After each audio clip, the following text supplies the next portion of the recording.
Binibiro ko nga yung mga mayayaman kong kaibigan, yung mga malaking taipan.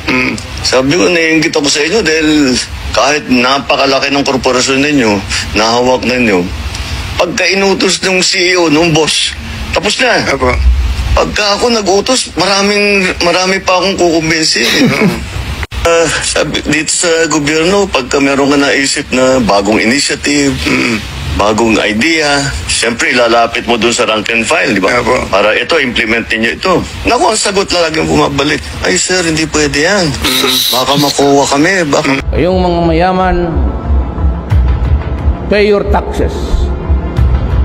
I will be announcing formally, because I would like to have the list completed. Lahat kayong mga milyonary mayaman dito sa Pilipinas, pay your taxes or I invite you for questioning. Ganun na ang gusto ninyo. That's the way that you understand it. Payaman kayo ng payaman, milyonary. How do I collect the right taxes? You're cheating government. You're destroying the Filipino people. It won't happen during my watch.